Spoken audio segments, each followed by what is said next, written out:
করে আমরা খেতে এবার এই দুনিয়া যদি যাই থাকে গো কি হবে গো তুই যাস না হাতে ভুলে না না ওই আমি তো নয় ও তুই আমারই প্রাণ আমাদের নিজ বিধাতা এই জনম জনমের সাথী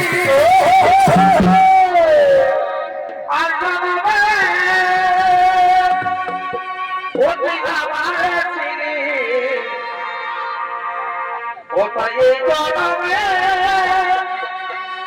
তাই তোকেই পারি চাকরি গেছি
এই প্রকার ছিল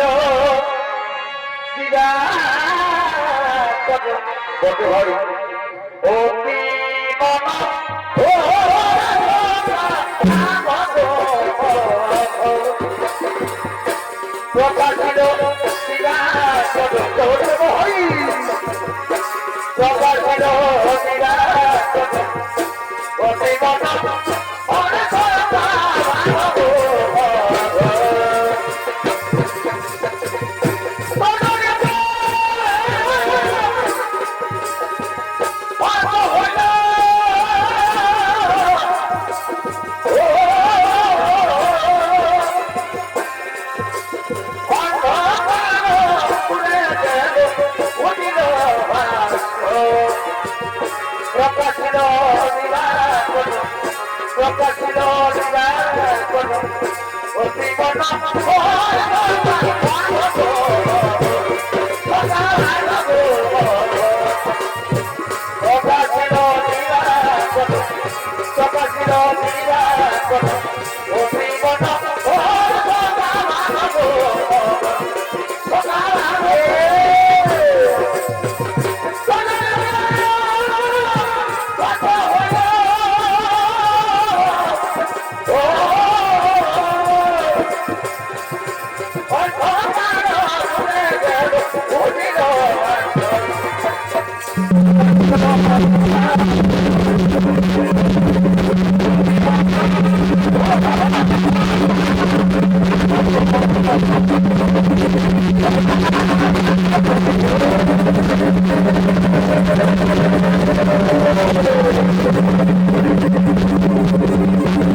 উপস্থিত সত্য সুরত সুবিদর্শক মন্ডলী ও আমার পূজনীয় মা ভাই বোনেরা, আপনাদের না করে মেলার শান্তি শৃঙ্খলা বজায় রেখে নিজের জায়গায় ধৈর্য সহকারে বসে যান।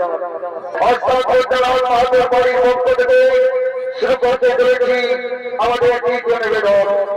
আর এই আমাদের সরকার 2024 সালে এক নতুন পৌরাণিক কলা আপনাদের আহ্বানকে সর্বপ্রথম মঞ্চস্থ করতে চলেছে।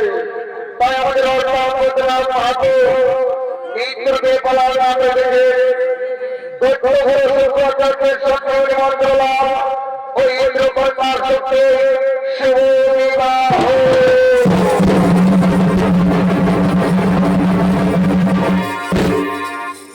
তাই এদিকে হরে পার্বতী কৈলাস পর্বতে করিতেছে আগমন।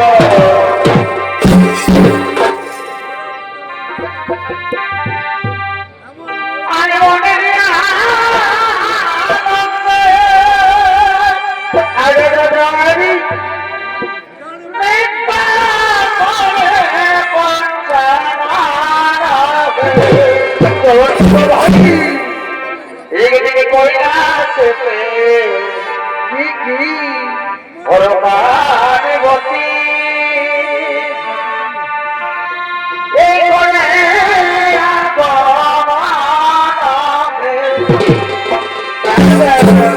পার্বতী একদিকে কৈলাস পার্বতী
Thank you.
তাই পার্বতী আমি তাহার নিকটে যেতে চাই। হে প্রভু দেবাদি রে মহাদেব, হে প্রভু দেবাদি রে মহাদেব, ভক্তির প্রতি হয়ে থাকো যদি হৃদয়বান, তবে আমি নাই দেব বাধা। যাও প্রভু, ভক্তির ভক্তাধীন হয়ে তুমি ভক্তির মনোবাঞ্ছনা পূর্ণ করো। আর সুদস্রাবের খ্যাতি রেখো শ্রী ভগবান।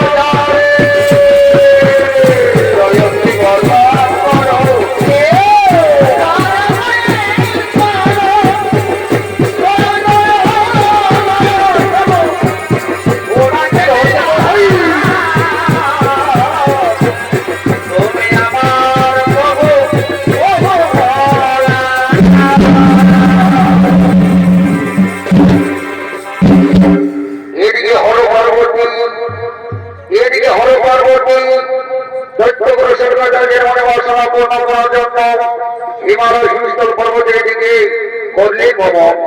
মহামান্য সুদীর্ঘ মন্ডলী দেবাসুর সংগ্রামের সময় অসুরগণ পরাজয় হয়ে তাম্রদেবীর নিকটে তারা আশ্রয় নেই। তাম্রদেবীকে তাদের মর্মের কথা তুলে ধরে এবং তাম্রদেবী গৌরবান্বিত হয়ে দেবতার দলকে মায়াজালে ভর্তি করে। তাই সমস্ত জগৎ আর সমস্ত সত্য প্রভুনারের সঙ্গে সমালোচনা করার জন্য করিতেছে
করে দেবী আমার একটু খুলে বলে হে কাপড়ে যেন তুমি বিনা অপরাধে দেবতাদের মাঝে বন্দী করে রেখেছো তোমার মাঝার চিন্তা করে তুমি দেবতাদের বন্দী করে দাও না প্রভু নারায়ণ না ওই দেবদের আমার পুত্র শিষ্যদের উপরে অন্যায় অত্যাচার করেছে তা আমি কিছুতেই মেনে নিতে পারিনি তাই আমি কিছুতেই ওই দেবদের বন্দী করে দিতে পারবো না কি বলছো তুমি তুমি যদি দেবতাকে মুক্তি করে না দাও তাহলে বড় বড় দেবী কেমন প্রকাশিত হবে এই মনে তাই বলি দেবী তুমি আর বিলম্ব করো না অতি শীঘ্রই তুমি দেবতাদের মুক্তি করে দাও তোমার মায়ের চিন্তা করে তুমি মুক্তি করে দাও মৃত্যু যদি আসলে আমার সঙ্গে তোমার পরিবার থেকে এক পাওনার করা আমার পরিবার থেকে আমি এক পাওনার করা কি বললে তুমি তুমি এত সময় করতে হয়ে তোমার বুকে তো কত বিশ্বাস শক্তি নিয়েছে তোমার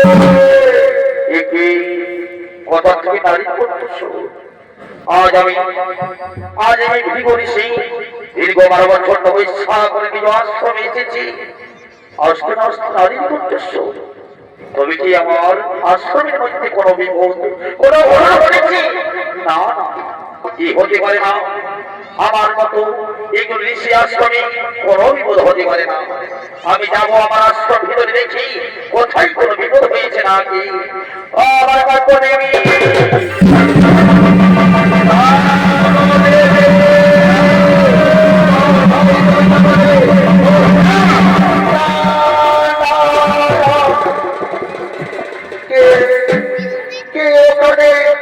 আমার স্ত্রীর পোষণ করার মতো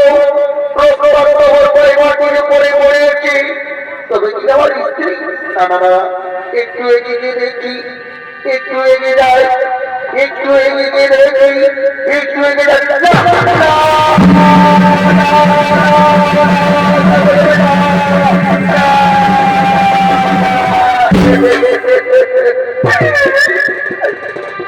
আরে ভালোবাসা কি জানতাম না আমি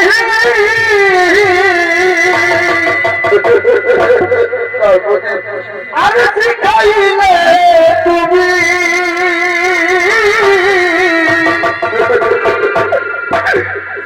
আর কোন মানুষে ইতিহাস বন্ধু আমায় গেলা দেখারি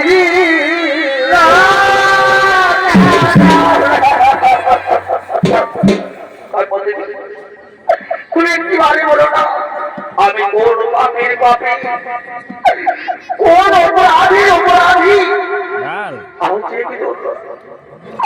দীর্ঘ 12 বছর তপস্যা করে আশ্রমে এসেছি তোমার মতো স্ত্রীর সেবা পাবো বলে এসে দেখি তোমার রক্তাক্ত অবস্থায় বাড়িতে পড়ে আছো আমি কি পাপ করেছিলাম তুমি বলে না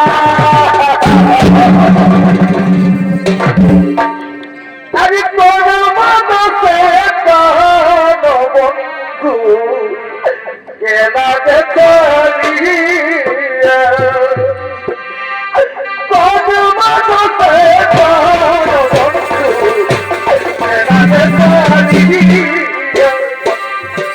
ভালোবাসা জানতাম না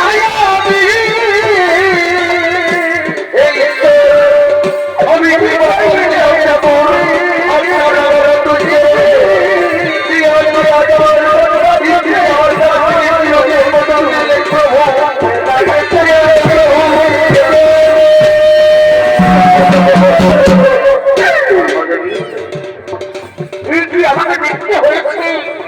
আমি ভাবিনি তোমার এই অবস্থা আমি দেখতে পাবো। তুমি একটি বারে বলে দাও, তুমি একটি বারে বলে দাও, কি জবাবে আমার ঘটল, কি জবাবে আমার উদার ফোন, কি করবে আমার তরুণ সেবা। তুমি একটি বারে বলে দাও ভগবতী, আমি কাউকে দিয়ে বাঁচবো, তুমি একটি বারে বলে দাও।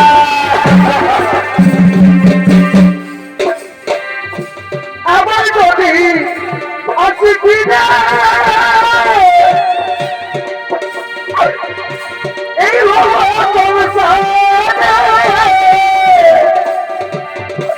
তবু তোমায় বাঁচব ভালো, জনম জনম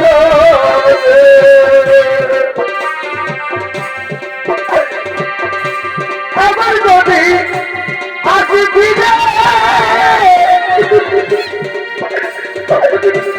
এই তোমায় বাঁচব ভালো,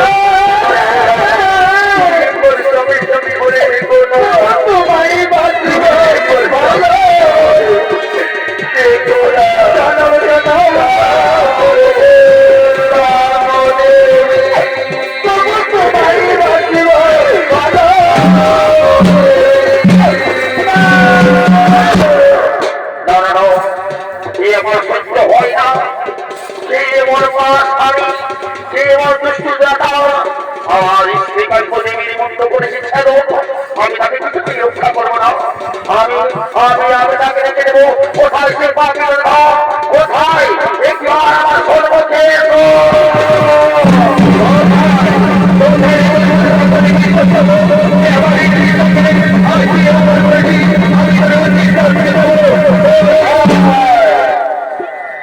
প্রভু, কি প্রভু, আপনি কি বলতে পারেন প্রভু, কি আমার স্ত্রী মস্তক বেদন করেছে, কি আমার স্ত্রীকে প্রাণ দণ্ড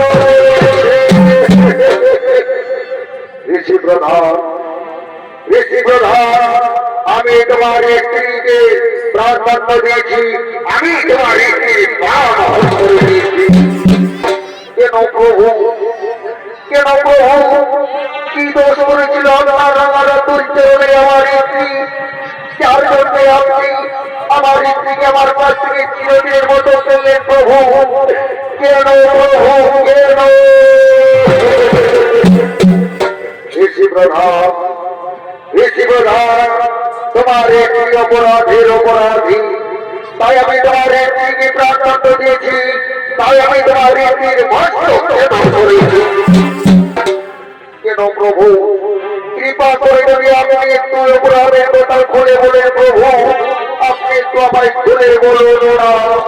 শোনো ঋষি প্রধান, তোমায় আমি বলি, তোমার স্ত্রী কাব্যদেবী দেবতাদের মায়াজালে বন্দী করে রেখেছিল, আমি তোমার স্ত্রীকে বলেছিলাম, এই কাব্যদেবী কেন তুমি বিনা অপরাধে দেবতাদের মায়াজালে বন্দী করে রেখেছো, তোমার মায়াজাল চিন্তা করে তুমি দেবতাদের মুক্তি করে দাও। তখন তোমার স্ত্রী আমার কথা অস্বীকার করে বলে, না প্রভু, মৃত্যু যদি আছে আমার চোখকে, তো আমার পরিবার থেকে তখন আমি তোমার স্ত্রী কষ্ট করেছি, তোমার স্ত্রীকে কি আমার চমৎকার সুধা ভগবানী, কি আমার চমৎকার সুধা ভগবানী। এ প্রভু নারায়ণ, এই সময়টা হয়ে কারণের জন্য আজ আপনি আমার স্ত্রী আমার কাছ থেকে চিরদিনের মতো হয়ে গেলেন। এ প্রভু নারায়ণ, আপনি কি হচ্ছেন কথা স্মরণ করুন। যেদিন সেদিন আমি আপনার বক্তব্য